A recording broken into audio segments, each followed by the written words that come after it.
पुराने वक्तों की बात है कि एक बादशाह के दरबार में एक अजनबी हाजिर हुआ और बादशाह से नौकरी का तलबगार हुआ। बादशाह ने जब इसकी काबिलियत पूछी तो इसने बताया कि वो एक सियासी आदमी है। सियासी का मतलब है अरबी में इफ़ाम व तफ़हीम से मसले का हल निकालने वाला और मामला फहम। बादशाह के पास पहले ही सियासतदानों की लंबी कितार थी, लेकिन उसकी अक्ल व फरासत को देखने के लिए बादशाह ने उसको अपने इस्तबल का रखवाला रख लिया, क्योंकि बादशाह के इस्तबल का रखवाला कुछ ही दिन पहले फौत हो चुका था। एक दिन बादशाह उसके पास गया और अपने सबसे अजीज घोड़े के बारे में दरियाफ्त किया तो इसने कहा कि ये घोड़ा नस्ली नहीं है। बादशाह ने वो घोड़ा बड़ा महंगा खरीदा था। चनाचा बादशाह ने इस शख्स को हाजिर करने का हुक्म सादर किया जो दूर कहीं जंगल में घोड़े सुधारने और सुधार का बेचने का कारोबार करता था। जब वो शख्स हाजिर हुआ तो बादशाह ने इस शख्स से दरियाफ्त किया, क्या तुमने ये घोड़ा मुझे खालिस और नस्ली कहकर नहीं बेचा था? लेकिन ये तो नस्ली नहीं है। इस शख्स ने जवाब दिया कि बादशाह सलामत, घोड़ा है तो नस्ली, लेकिन इसकी पैदाइश के वक्त इसकी माँ मर गई थी।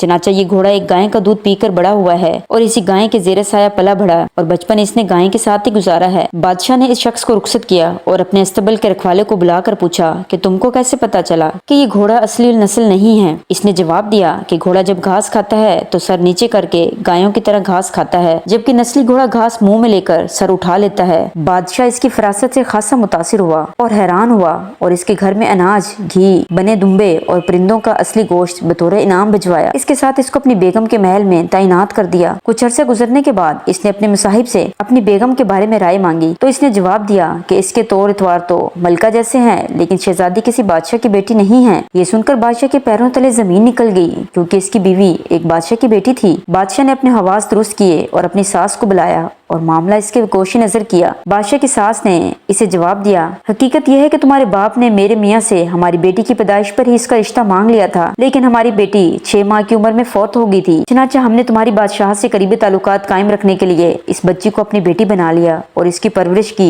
और बाद में इसकी शादी तुमसे कर दी। बादशाह ने एक बार फिर उससे पूछा कि तुमको कैसे पता चला कि मेरी बीवी शहजादी नहीं है? इसने कहा, इसका सलूक खादमों के साथ ठीक नहीं और बादशाह इस तरह नहीं करते। बादशाह अपने मसाहब की फरासत से मजीद मुतासिर हुआ और बहुत सारा अनाज और भेड़ बकरियां बतौर अनाम इस मसाहिब को दी और इसके साथ साथ अपने दरबार में तैनात कर लिया। कुछ अरसा गुजरा तो बादशाह ने अपने मसाहिब से अपने बारे में दरियाफ्त किया। मसाहिब ने कहा, अगर जान की ईमान पाऊं तो अर्ज करता हूँ। बादशाह ने इसकी जान के ईमान का वादा किया तो इसने कहा कि तुम हो तो बादशाह, लेकिन ना तुम बादशाह के बच्चे हो और ना तुम्हारा चाल चलन बादशाहों जैसा है। ये सुनकर बादशाह के पांव तले जमीन निकल गई। ईमान का वादा वो पहले ही दे चुका था। चनाचा वो इस गुत्थी को भी सुलझाने अपनी वालदा के महल में जा पहुंचा ताकि पता चले कि माजरा क्या है। इसकी वालदा ने इसकी बात सुनकर कहा कि हाँ, तुम बादशाह के बेटे नहीं बल्कि एक चरावे के बेटे हो। बादशाह ने मसाहिब को बुलाया और उससे पूछा कि तुम्हें कैसे पता चला कि मैं बादशाह का बेटा नहीं हूँ? मसाहिब ने बादशाह को जवाब दिया कि बादशाह जब किसी को इनाम इकराम दिया करते हैं तो हीरे मोती और जवाहरात की शक्ल में देते हैं, लेकिन तुम जब भी किसी को इनाम इकराम से नवाजते हो